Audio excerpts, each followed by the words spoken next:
I thought Thanksgiving was meant to be an evening of appreciation, a moment for family and friends to come together, enjoy a meal, and express gratitude for our blessings.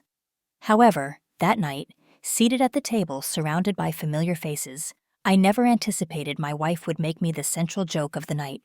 The dinner had been progressing smoothly, everyone relishing the food, sharing laughter, and exchanging anecdotes. I was deep in discussion with my brother-in-law when my wife's voice abruptly pierced the air. Honestly, she declared loudly, a smirk playing on her lips. You all should be grateful you have excitement in your lives. I can't say the same for my experiences in our bedroom. A brief silence fell, followed by scattered giggles. Some concealed their mirth by sipping their drinks or averting their gaze to their plates, but the harm was already inflicted. My wife's words had achieved their intended effect. She had sacrificed my dignity for her amusement. I felt my face flush, but I compelled myself to remain composed. I scanned the table, observing the awkward expressions alongside barely suppressed smiles. Some shifted uncomfortably in their chairs, while others shot furtive glances my way, anticipating my response. I could have addressed it immediately, but what purpose would it serve? Confronting her publicly would only exacerbate the situation. Instead, I lifted my glass, took a deliberate sip, and feigned indifference. Internally, however, something had shifted. This wasn't merely a crude joke or a spontaneous, off-the-cuff comment. It was calculated. And the most disheartening part? It wasn't an isolated incident. I recalled other instances where she had made comparable remarks, perhaps less blatant, but sufficient to erode my self-esteem gradually. She never did it privately, always before an audience, be it her friends, our relatives, or even colleagues. And I had consistently overlooked it. But this was a turning point. The evening continued, but I was no longer fully present. I laughed when appropriate, responded when addressed, but my thoughts were elsewhere. I observed how she carried on as though nothing had transpired, as if belittling me was just another commonplace conversation for her. When the meal concluded and people began clearing dishes, I rose to assist. I moved robotically, gathering plates, carrying them to the sink. My wife remained engaged in conversation with a few guests, entirely unperturbed. It was as if the incident had never occurred for her. But for me, that was the precise moment I resolved that things would change. Once the final guest departed and the front door clicked shut, the house descended into an uncanny quiet. The conviviality and clamor of the Thanksgiving celebration had vanished, leaving behind only the remnants of empty dishes, partially consumed beverages, and discarded napkins. I stood in the kitchen, cleansing a plate under the running water, my mind still replaying the events at the dinner table. I anticipated her saying something, anything, perhaps an apology, perhaps a casual acknowledgement of her actions. But there was silence. She entered the room humming softly, collecting a few glasses from the counter, as if she hadn't just embarrassed me in front of everyone. I turned off the faucet, dried my hands, and finally broke the silence. That little quip at dinner, was that truly necessary? I inquired, maintaining a level tone. She barely glanced up. Oh, don't be so overly sensitive. It was merely a jest. Merely a jest? I nodded deliberately, exhaling through my nose. Indeed, a jest. And humiliating me before our friends and family, that's amusing to you? She scoffed, placing the glasses in the sink. Oh, honestly, nobody cared. You're behaving as if I insulted you grievously. Everyone was laughing. It was insignificant. I clenched my jaw, gazing at her, attempting to comprehend how she could be so nonchalant about it. Nobody cared? I certainly did. I could have continued, could have highlighted how this wasn't the first instance of such behavior, but I restrained myself. What was the purpose? She wasn't attentive. She never was. She retrieved a bottle of wine from the counter, poured herself a glass, and took a sip, completely undisturbed. You're overreacting, she added with a shrug. You always do. There it was, her habitual twisting of situations, making me feel culpable, like I was being overly sensitive, overly dramatic. For years, I had let things pass. I had disregarded the subtle jabs, the passive-aggressive remarks, the manner in which she dismissed my attempts to articulate my feelings. But tonight, something felt distinct. I didn't argue. I didn't prolong the discussion. I simply observed her for a moment before turning and exiting the kitchen. I proceeded upstairs, loosened my tie, and sat on the edge of the bed. The house was silent once more, but my mind was not. I continued to reflect on how effortlessly she could make a fool of me, how certain she was that I wouldn't react. And for a considerable time, she had been correct. I glanced at my reflection in the mirror opposite me. The man looking back appeared weary, but something was stirring, something I hadn't experienced in years. I wasn't going to let this go, not this time. The following morning, I awoke earlier than usual. I didn't rouse her. I didn't even glance in her direction as I dressed and departed the bedroom. There was no point in engaging in another futile conversation about the previous night. She had made it abundantly clear how little she cared. I grabbed my keys and exited the house, forgoing my usual routine of preparing coffee or checking emails. Instead, I drove directly to the fitness center. I hadn't been there in months, perhaps even longer. Life had intervened, professional obligations, and a marriage where I felt more like an accessory than a partner. But standing there before the gym, I realized something. I had neglected myself, not just physically, but emotionally. I entered, registered for a new membership, and commenced working out. The initial days were challenging. My muscles ached, and I experienced breathlessness more readily than I recalled. But I persisted. It wasn't solely about improving my physique, it was about reclaiming something I had forfeited. Each repetition, each bead of perspiration, was a reminder that I was regaining control. Outside of the gym, I implemented other alterations, modest ones initially. I began dressing more smartly, exchanging my usual worn jeans and loose t-shirts for well-fitting attire that actually enhanced my appearance. I got a haircut, something I hadn't given much consideration to in years. I concentrated on my posture, on my demeanor. At home, I didn't announce these modifications. I didn't seek her approval or even acknowledge her responses, but I observed how she began scrutinizing me more intently. Initially, she remained silent, merely glancing at me when I returned from the gym, perhaps lingering a bit longer when I passed her. But I knew she noticed, and I persevered. I undertook new projects at work, exerted additional effort, not to impress anyone, but to remind myself of my capabilities. I reconnected with friends I hadn't communicated with in a while. I began making plans without soliciting her opinion, without verifying if it was convenient for her. For years, I had been operating on autopilot, navigating life in a manner that facilitated things for her. But now, I was acting in my own self-interest. One evening, after returning from the gym, I entered the kitchen to retrieve a bottle of water. She was seated at the table, browsing her phone, but when she saw me, she set it down and tilted her head. "You've been frequenting the gym quite a bit lately," she remarked, her tone light but tinged with something else. I unscrewed the cap of my water bottle and took a sip. "Yes." She waited, as if anticipating further elaboration. When I remained silent, she emitted a forced chuckle. "What prompted that?" I shrugged, leaning against the counter. Felt like it was time for a change. She studied me for a moment, and for the first time in a long while, I detected something in her expression that I hadn't witnessed before. Uncertainty. I didn't offer any further explanation. I didn't need to. I simply took another sip of water, nodded, and walked past her, leaving her seated there, pondering what was to follow. Over the ensuing weeks, I maintained my momentum. I didn't decelerate. I didn't justify myself. I didn't seek her validation. And that, more than anything, appeared to unsettle her. She began paying closer attention, observing me as I arrived home, eyeing my phone when it vibrated, interjecting casual comments about how I was acting differently. But I wasn't acting. I was different. I was no longer awaiting her endorsement. Initially, she attempted to dismiss it, feigning indifference, but I could discern that it was affecting her.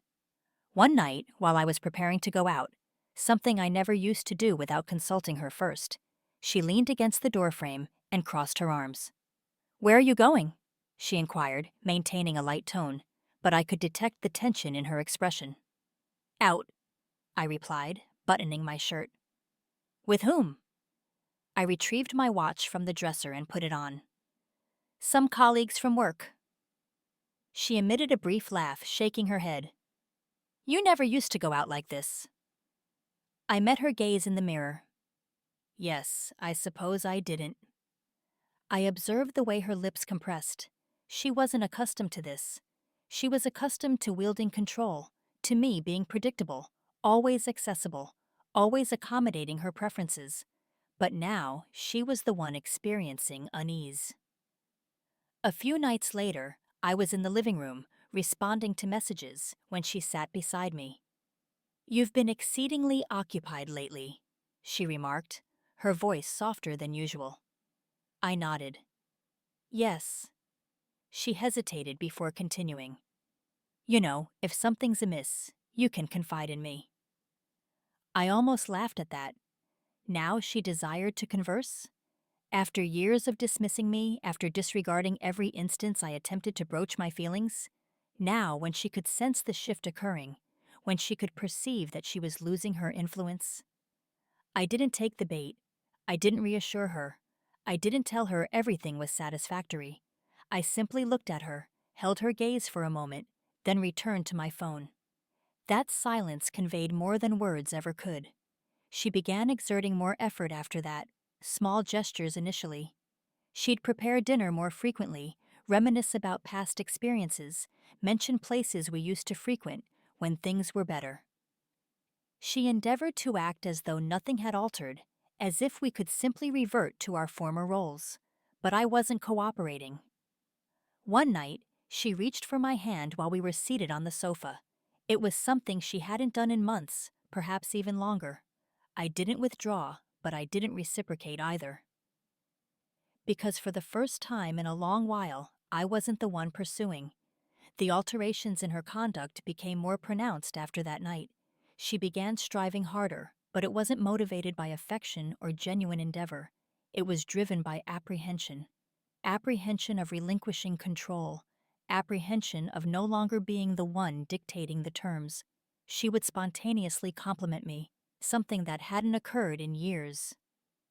You look handsome today, she'd say, scrutinizing me as if I were an unfamiliar individual she was attempting to decipher. I'd nod. Thank you. No exhilaration, no enthusiasm, just a simple acknowledgement. She began texting me more during the day, inquiring about my schedule, wanting to know when I'd be home. She had never exhibited much interest before. If I arrived home late from work, she barely noticed. Now, she was abruptly intrigued by my whereabouts. One evening, as I was preparing for the gym, she leaned against the doorway, observing me tie my shoelaces.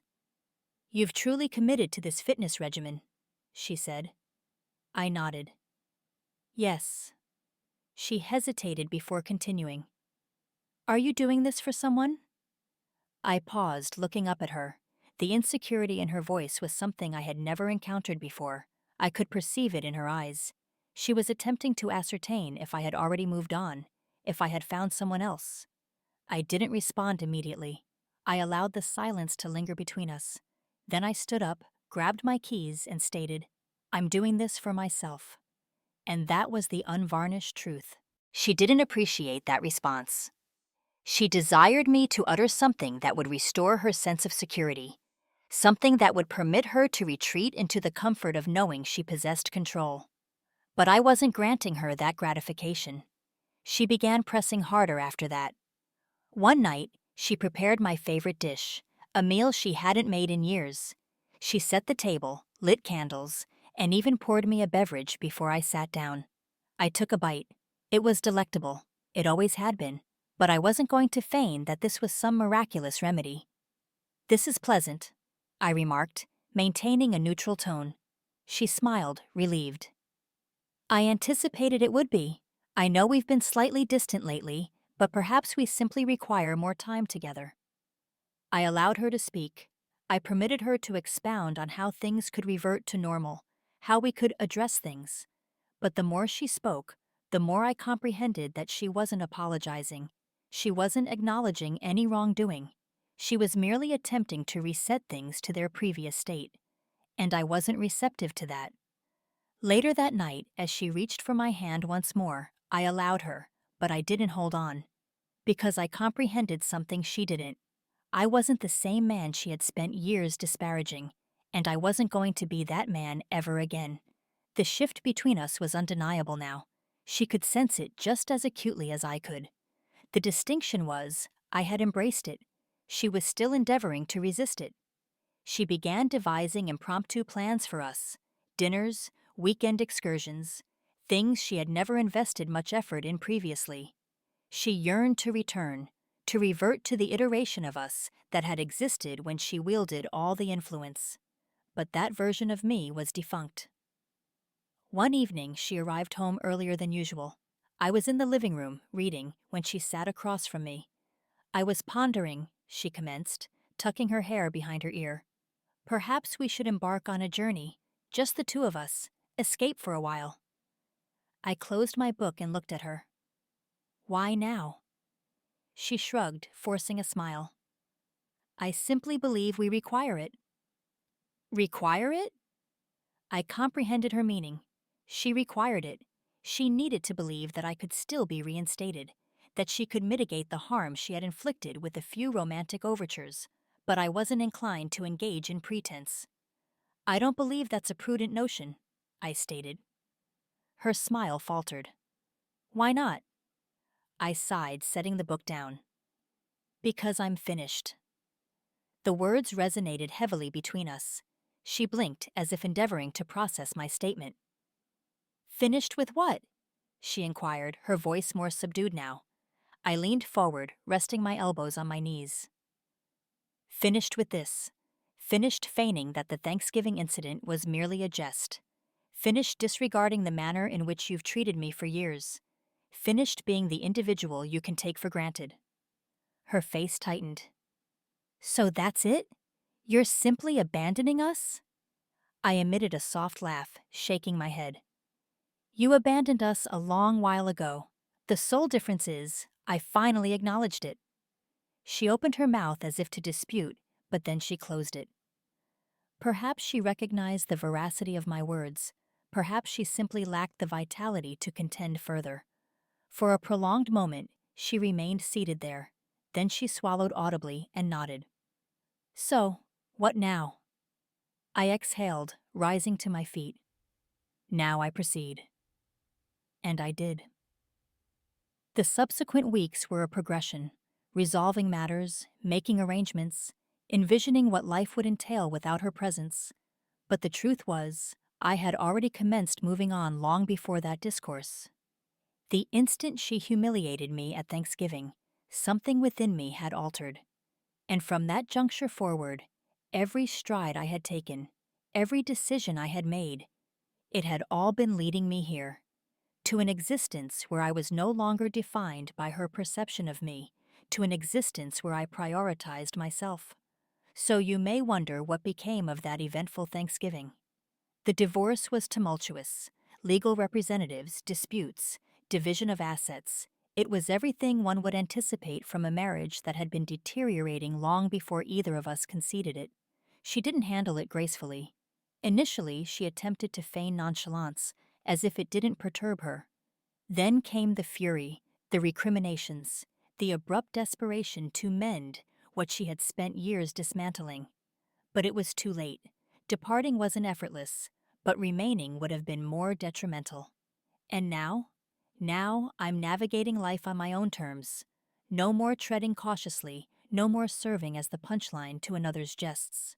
I rebuilt myself, not for retribution, not to prove a point, but because I merit more. So, if you're contemplating whether it's worthwhile to reclaim your self-esteem, permit me to simplify it for you. It is. Our narrative has reached its conclusion. If you've persevered this far, I will suggest subscribing to this channel. It is a huge help. I've curated 2 additional videos for your perusal that I'm confident you'll find captivating. Do not hesitate to click one. I will be here to continue with another tale. I will see you soon.